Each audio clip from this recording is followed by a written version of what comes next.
साल 1936 की बात है, जब ब्रिटेन का साम्राज्य पूरी दुनिया में फैला हुआ था। उसी समय मलेशिया के एक राज्य सरवाक में इबान जनजाति रहती थी। उनकी एक बहुत अजीबोगरीब परंपरा थी। जो लोग उनकी भाषा नहीं जानते थे, उनको ये कबीले वाले अपनी लड़कियों की मदद से अपनी भाषा सिखाते थे। बदले में सीखने वाले को उनकी सिखाने वाली लड़कियों के साथ सोना पड़ता था। उन लड़कियों को स्लीपिंग डिक्शनरी कहा जाता था। उस समय जिनको सरकारी नौकरी चाहिए होती थी, उनके लिए जरूरी था कि वो पहले किसी दूर दराज बस्ती में जाकर काम करें। निर्धारित समय तक सेवा देने के बाद वो अपने देश वापस जाते और नौकरी उनको मिल जाती थी। जॉन नाम के एक युवक को काम करने के लिए सरवाक भेजा जाता है। उसको लेने इबान कबीले का चैंपियन साई आता है। कबीले पहुंचकर जॉन वहाँ के गवर्नर हेनरी से मिलता है। हेनरी जॉन से पूछता है, तुम्हारे पास जाने के लिए बहुत सी जगह थी, फिर भी तुम यहीं क्यों आए? जॉन बताता है, असल में मेरे पिता यहीं के गवर्नर रह चुके हैं और उनका सपना इबान कबीले के लोगों को शिक्षा देना था, लेकिन उनकी हत्या हो जाने की वजह से उनका यह सपना अधूरा रह गया। मैं बस उन्हीं का सपना पूरा करना चाहता हूँ। फिर हेनरी उसको उसके रहने की जगह दिखाकर उसके खाना बनाने वाले से मिलवाता है। साथ ही बताता है कि कल कबीले वाले अपना एक त्योहार मनाएंगे तो साई तुमको लेने आएगा। अगले दिन साई जॉन को कबीले ले आता है। वहाँ वह कबीले के सरदार और अपने पिता मलाका से मिलता है। उसके बाद कबीले की एक लड़की सलीमा उसके लिए चावल से बनी शराब लेकर आती है। जॉन उसे पीने से मना कर देता है। इस पर साई उसको बताता है कि मना करने पर कबीले वाले इसको अपनी तौहीन मानेंगे। मजबूरी में जॉन को वो पीनी पड़ती है। फिर जॉन की नजर सलीमा पर पड़ती है। उसकी खूबसूरती देखकर जॉन की निगाह उसके चेहरे पर ठहर जाती है। शराब पीते पीते शाम हो जाती है। सलीमा लड़कियों के साथ अपना पारंपरिक डांस करती है। जॉन एक पल के लिए भी उस पर से अपनी नजर नहीं हटा पा रहा था और सलीमा भी उसको देख रही थी। फिर अगली परफॉर्मेंस के लिए सलीमा जॉन को चुनती है। जॉन सबको एक कविता सुनाता है जो साई के अलावा किसी को समझ ही नहीं आती, क्योंकि किसी को उसकी भाषा नहीं आती थी और न जॉन को उनकी भाषा आती थी। सबके अजीब से चेहरे देखकर जॉन साई को उठाकर उसके साथ डांस करने लगता है, जिसे देखकर सभी हंसने लगते हैं। ज्यादा नशे की वजह से जॉन वहीं बेहोश हो जाता है। अगली सुबह हेनरी जॉन को बताता है, यह जगह खनिज धातुओं से भरी पड़ी है, इसीलिए कल रात चाइनीज लोगों ने सीमा पर अवैध खनन किया, जिसकी वजह से कबीले वालों ने उनके सिर काट डाले। अब तुमको उनके सिर कबीले वालों से लेकर आने होंगे। हेनरी के इतना कहते ही जॉन को याद आता है कि रात को साई अचानक से कहीं गया था। तभी कबीले का सरदार मलाका सलीमा को अपने साथ लेकर वहाँ आ जाता है। हेनरी जॉन को बताता है, हम चाहते हैं कि तुम 6 महीने के अंदर कबीले वालों की भाषा सीख लो, जो सलीमा तुमको सिखाएगी, और उसके लिए यह तुम्हारे साथ तुम्हारी पत्नी की तरह ही रहेगी। ये स्लीपिंग डिक्शनरी है। तभी सलीमा इंग्लिश में बताती है कि उसकी माँ भी स्लीपिंग डिक्शनरी थी, इसलिए उसको जॉन की भाषा भी आती है। जॉन कबीले की भाषा सीखने के लिए सलीमा के साथ सोने से मना कर देता है, क्योंकि उसके उसूल उसको ऐसा करने से रोक रहे थे। हेनरी गुस्से से जॉन से कहता है, तो तुम कोई और रास्ता खोज लो यहाँ की भाषा सीखने के लिए, क्योंकि बिना इनकी भाषा सीखे वो कबीले वालों को शिक्षा नहीं दे सकता। तभी जॉन को पता चलता है कि सलीमा ने उसको चुना था। अब उसकी परंपराओं को न मानने की वजह से सलीमा को अच्छा नहीं लगता, फिर भी बेमन से जॉन को अपनी भाषा सिखाने के लिए राजी हो जाती है। अगली सुबह जॉन कबीले जाकर चाइनीज लोगों के कटे हुए सिर साई से मांगकर वहाँ से जाने लगता है। उन सबको हंसता हुआ देखकर सलीमा देखती है कि साई ने चाइनीज लोगों के सिर की जगह बंदरों के सिर रखे हुए थे।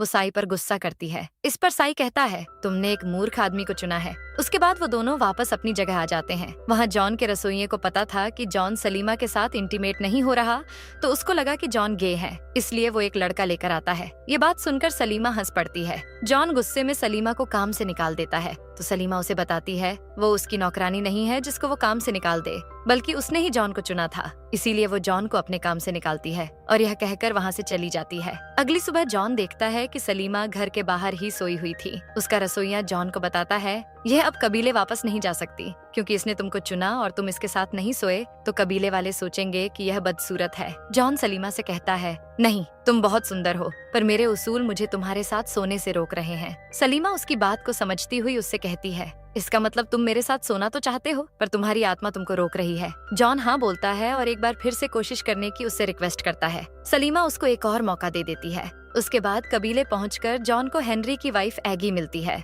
वो जॉन से उसकी स्लीपिंग डिक्शनरी के बारे में पूछती है। इससे पहले जॉन उसको कुछ जवाब दे पाता, हेनरी वहाँ आकर जॉन को आवाज लगा देता है।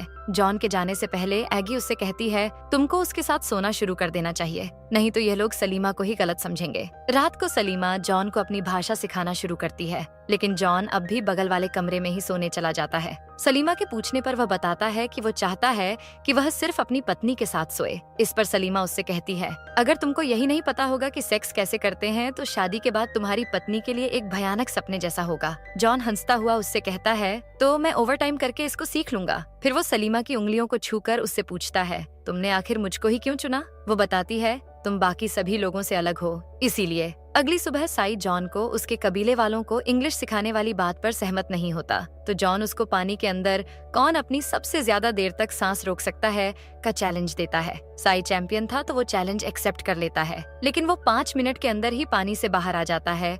वहीं जॉन पूरे 10 मिनट के बाद पानी के बाहर आता है। साई उससे पूछता है ये तुमने कैसे किया? जॉन पानी में से एक ऑक्सीजन का सिलेंडर निकालकर उसको दिखाता है और उसे यूज करने का तरीका साई को बताता है। उसके बाद साई जॉन को चाइनीज लोगों के सिर दे देता है। सिर लेकर आने की वजह से हेनरी उसको शाबाशी देता है और उसको बताता है कि इस क्रिसमस पर उसकी बेटी सिसिलिया यहाँ आने वाली है। रात को जॉन सलीमा को एक किताब पढ़ते देखता है जो उसकी माँ कभी उसको पढ़कर सुनाती थी। सलीमा उसे बताती है कि बचपन में उसके पापा इंग्लैंड जाने से पहले उसको ये पढ़कर सुनाया करते थे। फिर वह 4 लाइन जॉन को पढ़कर सुनाती है। उसके बाद जॉन सलीमा के शरीर पर बॉडी पार्ट्स के नाम लिखना शुरू कर देता है। सलीमा जॉन को टच करके उसके बॉडी पार्ट्स के नाम को अपनी भाषा में बताने लगती है। अब जॉन सलीमा की तरफ अपने खिंचाव को रोक नहीं पाता और उसे किस करने लगता है। अब फाइनली वो दोनों इंटीमेट होते हैं। जॉन पूरी तरह से उसके प्यार में डूब जाता है। कुछ दिन ऐसे ही गुजर जाते हैं। इंटीमेट होने के बाद सलीमा हमेशा वापस अपने बिस्तर में सोने चली जाती थी, तो जॉन एक रात उसको साथ ही सो जाने के लिए कहता है।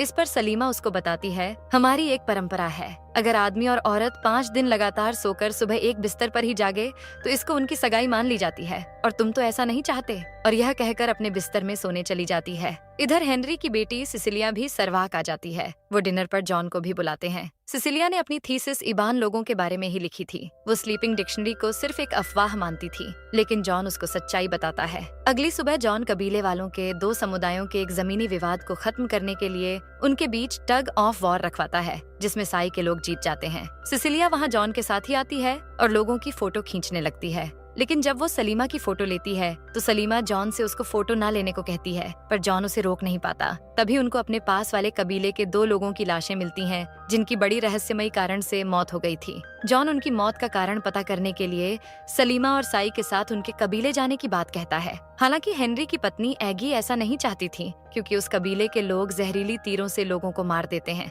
लेकिन हेनरी उसको जाने की परमिशन दे देता है। फिर कुछ देर बाद एगी जॉन के पास आकर उसको अपनी बेटी सिसिलिया से शादी कर लेने का प्रस्ताव देती है। जॉन अचानक से उनकी यह बात समझ नहीं पाता, इसलिए थोड़ा सा समय मांगता है। एगी उसको जल्दी जवाब देने को कहती है। रात को वापस अपने कॉटेज में आकर जॉन सलीमा से सिसिलिया को उसकी फोटो लेने से ना रोक पाने के लिए माफी मांगता है, लेकिन सलीमा इतनी ज्यादा गुस्से में होती है कि वो जॉन से कहती है मुझे तुमसे कोई प्यार नहीं है, तुम मेरे लिए एक बाहरी आदमी की तरह हो जो हमारी भाषा सीखने आया है, और मुझे उसके बदले तुम्हारे साथ सेक्स करना है। जॉन उसका गुस्सा देखकर और उसकी बात सुनकर वहाँ से चला जाता है। सुबह होते ही वो सब पास वाले कबीले जाते हैं। वहाँ के लोग खुद को छुपाने में माहिर होते हैं। वहाँ वो देखते हैं कि कई लोग मरे पड़े हैं और बहुत सारे बीमार पड़े हैं। तभी कोई छुपकर जॉन पर गोली चला देता है, पर ऐन वक्त पर साई उसको बचा लेता है। वो गोली चलाने वाले का पीछा करते हैं। उनको एक जगह डच लोग चांदी की खनन करते हुए मिलते हैं। उसके बाद वो वहाँ से वापस आ जाते हैं तो देखते हैं सब लोग वहाँ से चले गए हैं और सलीमा अचानक से बीमार हो गई है। तभी उस कबीले के शिकारी योद्धा उनको घेर लेते हैं। उनको लगता है कि जॉन और उसके लोग वहाँ जानलेवा बीमारी लेकर आए हैं। सलीमा उनको समझाती है ये भगवान है जो तुम लोगों की बीमारी ठीक करने आए हैं। वहाँ जॉन को समझ आ जाता है कि इनको चावलों में स्लो पॉइजन दिया जा रहा है जिससे लोग बीमार हो जाएं और इस जगह को खाली कर दें, और फिर डच लोग आराम से यहाँ से चांदी निकाल कर ले जाएं। साई वो सारी बातें उन लोगों को बता देता है। गुस्से में वो लोग सारे डच लोगों को मार डालते हैं। कुछ दिनों में सलीमा ठीक हो जाती है। जॉन सलीमा को शादी करने के लिए प्रपोज करता है। इस पर सलीमा उससे कहती है इसके लिए हमको यहाँ से भागना होगा, क्योंकि लोग ऐसा होने नहीं देंगे। जॉन उससे कहता है तुम फिक्र मत करो, मैं बात कर लूंगा। फिर वापस आकर जॉन सलीमा से शादी करने वाली अपनी इच्छा हेनरी को बताता है। हेनरी जॉन पर गुस्सा करता है। उनकी ये बात पूरे कबीले में फैल जाती है। फिर एगी जॉन से कहती है अगर तुम नहीं माने तो तुम पर डच लोगों की हत्या करने का मुकदमा चलाया जाएगा। उसके बाद 10 साल की सजा होगी और तुम पूरी जिंदगी सरवाक नहीं आ पाओगे और ना ही सलीमा से मिल पाओगे। इधर कबीले में हत्या और जॉन को 10 साल की सजा वाली बात साई सलीमा को बता देता है।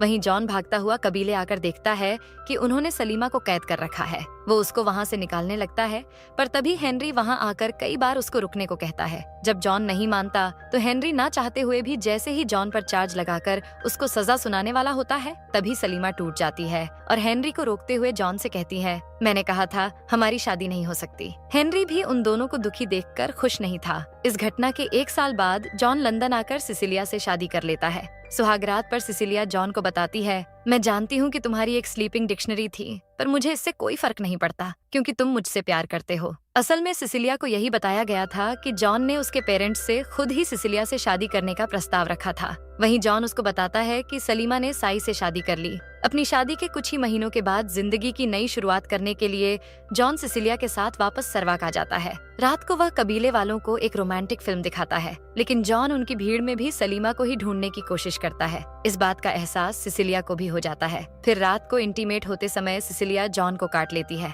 वो दर्द से चीख पड़ता है। वो बताती है, मुझे लगा कि सलीमा शायद ऐसा ही करती हो। फिर वो उसकी फोटो दिखाकर उससे पूछती है, यही है ना वो? जॉन कहता है, हाँ। तभी उनका रसोइया नशे में आवाज कर देता है। सिसिलिया गुस्से में उसको नौकरी से निकाल देने को कहती है। मजबूरी में जॉन अपने रसोइये को नेवल के पास ले जाता है। वहाँ वो देखता है कि नेवल ने अपनी स्लीपिंग डिक्शनरी को बुरी तरह से मारा हुआ है। जॉन नेवल पर गुस्सा करता है और उस लड़की से कहता है, अगर ये फिर से तुम्हें मारे तो सोते समय इसका प्राइवेट पार्ट काट देना। वो लड़की मुस्कुराती हुई हाँ कहती है। शाम को जॉन वापस घर आता है। वो देखता है कि उसकी सास सिसिलिया से पूछ रही है कि जॉन तुम्हारे साथ लास्ट टाइम कब सोया था या उसने कब तुमको छुआ था। इससे पहले वो कोई जवाब दे पाती, जॉन घर में घुसते ही सिसिलिया को किस करता है और अपनी सास को वहाँ से चले जाने के लिए कहता है। फिर एक दिन काम करते समय नदी के किनारे जॉन को सलीमा एक अंग्रेज बच्चे के साथ दिखाई देती है। साई भी उसके साथ ही होता है। वो सीधे अपने रसोइये के पास आता है और उससे कंफर्म हो जाता है कि वो बच्चा उसी का है। वो अपने रसोइये से सलीमा से मिलवाने के लिए कहता है। वो बताता है कि उसने पहले ही पूछा था, पर सलीमा तुमसे मिलना नहीं चाहती। जॉन उससे मिलवाने के बदले नेवल का ट्रांसफर ऐसी जगह करने का वादा करता है जहाँ जंगली कीड़े मकोड़े और मच्छर उसका जीना हराम कर देंगे। इस बात पर वो मान जाता है। रात को जब वो सलीमा से मिलता है तो वो जॉन को समझाती है, किसी ने हमको देख लिया तो वो हमें मार डालेंगे। जॉन फिर भी अपने बेटे से मिलकर उसको वही कविता सुनाता है जो कभी उसकी माँ और सलीमा के पापा बचपन में उन्हें सुनाया करते थे। अगले दिन जॉन अपने बेटे के लिए लकड़ी की एक नाव बनाकर लाता है, पर इस बार नेवल उनको साथ देख लेता है और इस बात की खबर साई तक पहुंचा देता है। आधी रात को साई जॉन को जान से मारने के इरादे से उसके घर आकर उस पर हमला कर देता है, लेकिन वह पकड़ा जाता है। अगले दिन हेनरी जॉन को साई की इस हरकत के लिए उसको फांसी देने का आदेश देता है। जॉन उन्हीं पर गुस्सा करता हुआ उसके बेटे के बारे में उसे छुपाने के लिए हेनरी को बहुत बुरा भला कहता है। तब हेनरी इमोशनल होता हुआ उसको बताता है, तुमको पूरी जिंदगी उसे एक्सेप्ट किए बिना ही यहीं रहना होगा, और अपना एक राज खोलता है कि सलीमा उसी की बेटी है। उसकी माँ हेनरी की ही स्लीपिंग डिक्शनरी थी, जिसके बारे में सलीमा कुछ भी नहीं जानती। वो आगे बताता है, मैंने यहाँ के लोगों की जिंदगी संवारने के लिए अपने कर्तव्य को चुना और तुम भी वैसा ही करो। अब क्योंकि साई ने जॉन की एक बार जान बचाई थी, इसलिए वो उसे फांसी नहीं देना चाहता था। वो साई को सबके सामने समझाने की कोशिश करता है कि तुमने हमला जानबूझकर नहीं किया, लेकिन साई फिर भी सबको सच ही बताता है। जॉन को मजबूरी में उसे फांसी की सजा सुनानी पड़ती है, लेकिन फिर रात को खुद जॉन साई को अपनी गन देकर उसकी कैद से उसे भगा देता है और सलीमा से सुबह होते ही साथ भागने का वादा करता है, क्योंकि अब जॉन अपने देश, इतिहास और अपनी भाषा में से सलीमा को चुन चुका था। इस बात का पता जैसे ही हेनरी को चलता है, वो जॉन को उसके ऑफिस में ही बंद कर देता है, लेकिन वह वहाँ से निकलकर सामान लेने सीधा अपने घर आ जाता है। वहाँ सिसिलिया उसको बताती है कि वो प्रेग्नेंट है। इतने में एगी सलीमा को नेवल की स्लीपिंग डिक्शनरी बनाकर उसको उसके साथ भेज देती है। नेवल उसके साथ जबरदस्ती करने लगता है। सलीमा टेबल लैंप से उसको मारकर अधमरा कर देती है। तभी रसोइया सलीमा को वहाँ से भगा देता है और नेवल को और मारकर बेहोश कर देता है। इधर सिसिलिया जॉन से कहती है, मुझे लगा था तुम मुझसे प्यार करते हो, इसीलिए तुमने मुझसे शादी की, और मुझे तो सिर्फ तुम्हारा प्यार चाहिए था, वैसा प्यार जो तुम्हारे और सलीमा के बीच में है। और फिर उसको सलीमा के साथ जाने को कह देती है। वहीं सलीमा जॉन के साथ जाने के लिए डॉक पर आ जाती है, पर जॉन वहाँ टाइम से नहीं पहुँच पाता। वह अकेले ही निकल जाती है। जब जॉन वहाँ पहुँचता है तो उसे सलीमा नहीं मिलती।